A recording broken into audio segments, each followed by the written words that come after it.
শখ আর চেষ্টা থাকলে যে অসম্ভবকেও সম্ভব করা যায় তার এক দারুণ উদাহরণ শাহিন আলম। নরসিংদীর পলাশ উপজেলার এই যুবক শুধু ইউটিউব দেখেই নিজের হাতে তৈরি করেছেন একটি স্কুটার। শখের বসে শুরু, আর মনের মধ্যে ছিল জেদ।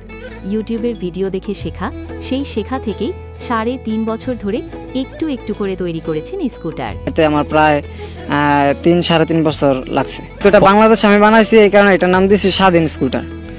এখন এই স্কুটারে গ্রামের অলিতে গলিতে চলাফেরা করেন শাহিন আলম। শুধু গ্রাম নয়, আশেপাশের দূরদূরান্ত থেকেও মানুষ ছুটে আসে এই অভিনব যান দেখতে। দূরদূরান্ত থেকে লোকজন আসছে শাহিন আলমের স্কুটার দেখতে। শিশু কিশোর থেকে শুরু করে বৃদ্ধরাও কৌতূহল নিয়ে দেখছে এই নিজ হাতে বানানো স্কুটার। আমার বাসাটা যে জায়গায়, ওই জায়গায় আপনার বড় কোনো গাড়ি নিয়ে ঢোকার রাস্তা নেই, বা একটা বাইক নিয়ে যে ঢুকবো এরকম কোনো রাস্তা নাই। নিজের পয়সার মেধা খরচ করে ইউটিউব থেকে দেখে দেখে ছোট ছোট যন্ত্রপাতি জোগাড় করেছেন তিনি। তারপর ধাপে ধাপে তৈরি করেছেন স্বপ্নের বাহন। 3.5 বছর সময় লেগেছে এই স্কুটারটি তৈরি করতে। নিজের হাতে পার্টস বসিয়ে ইউটিউব দেখে শিখে একেবারে শূন্য থেকে তৈরি করেছেন এই বাহন। রাস্তা গেলেও ভাড়া অনেক টাকা লাগতেছে, ওই চিন্তা ভাবনা থেকে এটা বানানো শুরু করছি।